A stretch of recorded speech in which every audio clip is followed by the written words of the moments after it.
At launch, we're looking at bringing 4 classes into the game. We've got Rage, which is a heavy melee character.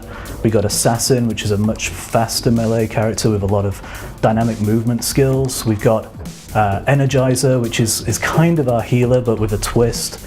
And we've also got Gunner, which is a ranged class which can use multiple different types of ranged weaponry. Gunner is our main ranged DPS guy. He uses guns primarily, but also uses bows, crossbows, weapons like that. He's got some brilliant skills for really controlling the environment, really controlling his target so that he can really maximize the damage he's doing. Energizer is my favorite class because it's a really fine line to walk. It's a difficult class to play, but it's very enjoyable when you get it right. You're balancing on that knife's edge of life and death, not only for your friends and companions, but yourself. I'm doing damage to myself to heal my buddies. They are there to assist teammates, boosting them with powers or healing them, but they do fight. So what's interesting about the concept of the Energizer class is it's kind of a battery. It can draw in energy from mobs and distribute that energy as health to a friendly target.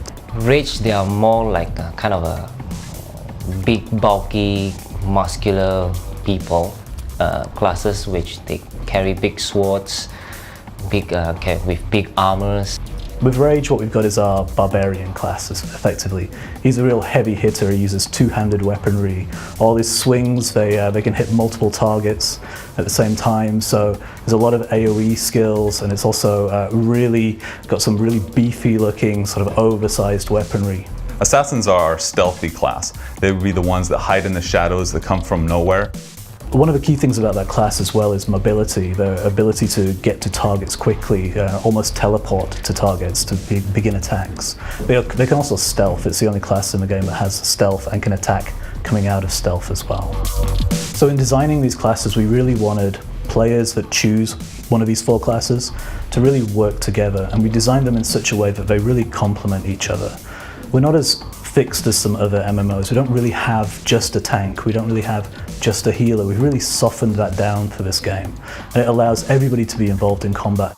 One of the main things that's different about the combat system in Otherland is that we don't limit players to a class-specific weapon. If I'm a Rage player and I like playing Rage, which uses big two-handed weapons, I could also switch to a small sword or to a gun if I'd like to. A lot of the skills are actually found on the weapon. So in Otherland, a Rage character could actually be using his class abilities to do his job, whether that's damage or tanking. But then he could also equip, let's say, a gunner shotgun, and it has its own special abilities, and he can then use those abilities in combination with his own Rage class abilities to create really interesting and fun scenarios. We're always working on things. We are actively developing our 5th class, which will be available post-launch, and I'm not going to give too much away, but what would a cyberpunk action MMO be without a hacker?